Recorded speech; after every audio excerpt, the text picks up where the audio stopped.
2 of the 90 cartoons created for the Betty Boop series between 1930 and 1939 remained unfound for many years after their release. In the first short, named Honest Love and True, Betty played a worker at a Klondike saloon, and it was published in 1938. It has also been rumored to have appeared in the films incorporated in 1942 to 1943 16mm film rental catalog, but this has not yet been confirmed. The second short, At the Concert, also from 1938, features Buzzy taking the stage to add entertainment value for the concert's viewers.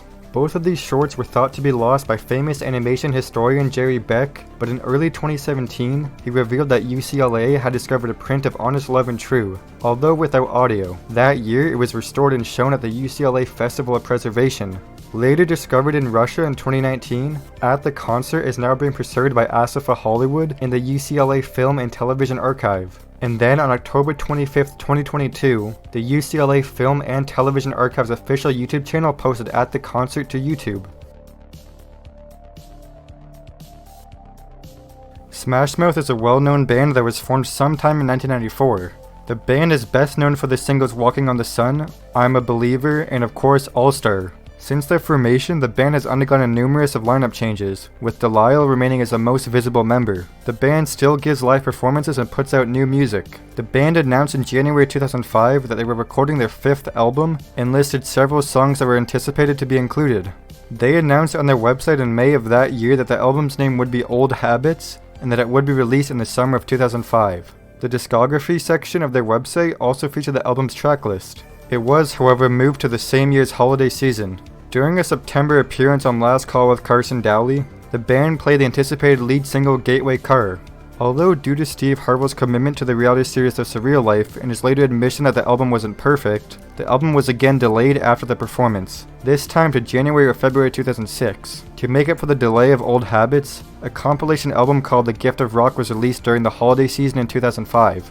After the Surreal Life's run from March 19th to May 14th, 2006, the band returned to the studio to record an entirely new album of material. The album would later become Summer Girl and would get released in September 2006, and Old Habits was shelved. The band's label Spirit Music Group posted brief snippets of the band's songs on their website in June of 2020, including songs from Old Habits that have never been heard before. On April 23rd of that same year, however, a Discord user by the name of Darlene uploaded a zip folder to the Lost Media Wiki Discord server containing the unheard tracks, but it was somehow not found until October 22nd, 2022. From 2009 to 2013, BBC ID on CBBC was an online service similar to BBC ID but primarily targeted at children under the age of 12.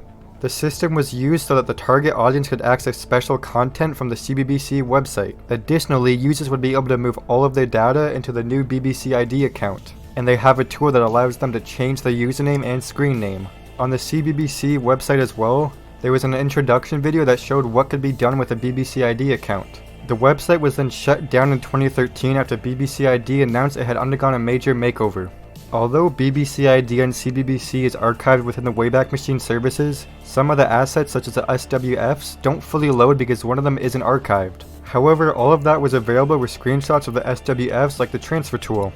But that was until October 28, 2022, when YouTube user Kerbop Archived uploaded the entire introduction video after realizing that the only SWF file contained in the video had been archived.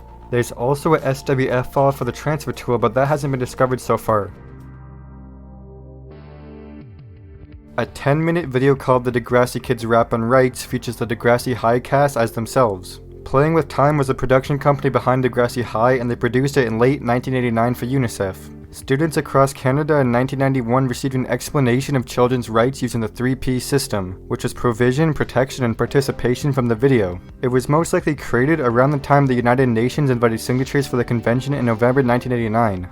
3 cast members who were refugees as children share their memories in the video. Schools across Ontario and the country received the video. Although the existence of the video in a library at an Ontario university was confirmed, there was little online proof of it prior to its discovery very recently in November of this year. All there was were a few passing references found in the official Degrassi book and newspaper archival materials.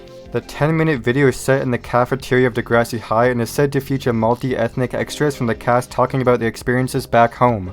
A Playing with Time newsletter and a Catherine Ellis 2005 book, The Official 411 Degrassi Generations, have both also made reference to the existence of the video. Nevertheless, despite being purposely distributed to Canadian schools, the video has never been physically or online made available, with the exception of one copy at the Kingston, Ontario Queen's University Documents Library. A series of events in 2022 led to the discovery of the video. 2 stills from the video mysteriously appeared. The first was in the month of July of a 2022 calendar offered for sale by Degrassi Tour, and the second was in an Instagram post by Toronto-based company RetroKid promoting a Degrassi merch collaboration. And then on November 2nd, 2022, a contact sent screen-recorded footage of the entire video to a member of the Degrassi preservation server on Discord. This footage was later posted on YouTube as a premiere, but as of now all we have is a low-quality recording and no rip exists since this person borrowed the copy from York University and recorded it at the university itself.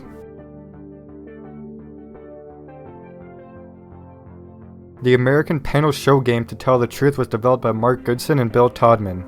The basic structure of the show involves a panel of 4 celebrities who have to determine which of the 3 contestants is actually the person they are claiming to be. Then, all 3 claimants are questioned by the panel, which evaluates the truthfulness of their responses. Since its debut in 1956, the show has been a mainstay on the American game show scene. The most recent iteration, hosted by actor Anthony Anderson, debuted on ABC in June of 2016.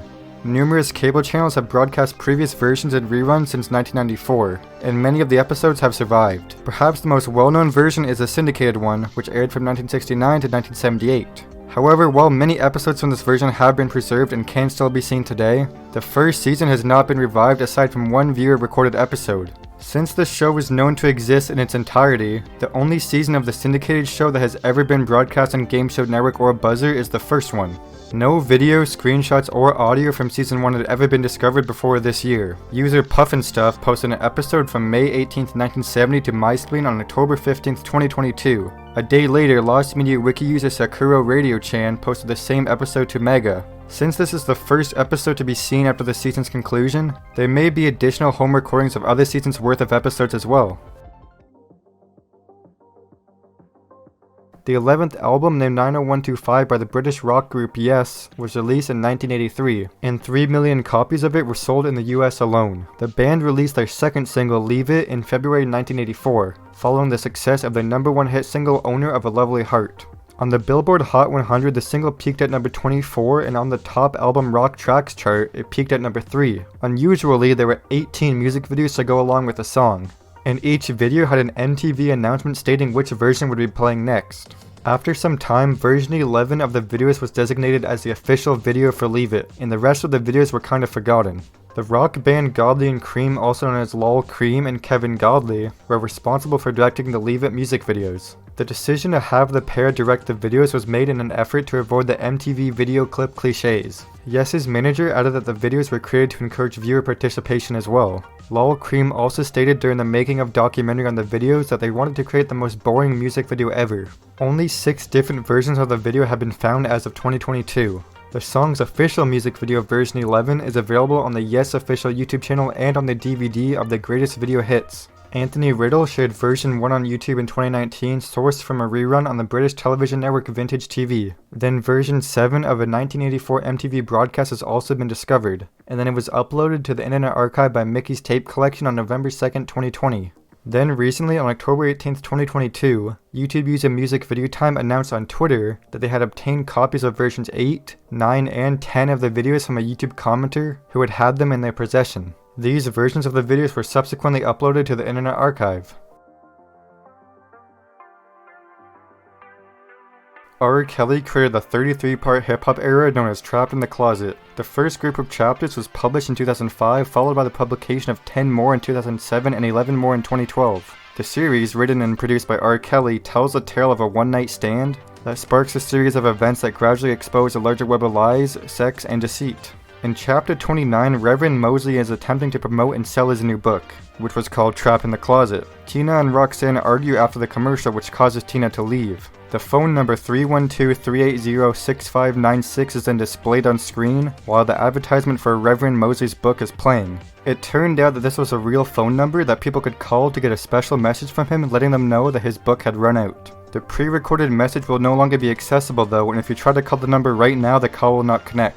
But thankfully, the pre-recorded message from the phone number was recorded on November 3rd, 2022 by Lost Media Wiki Discord user My Digital Vault using Google Voice when the phone number was still in service. He then uploaded the recording to his YouTube channel where it could be listened to in its entirety.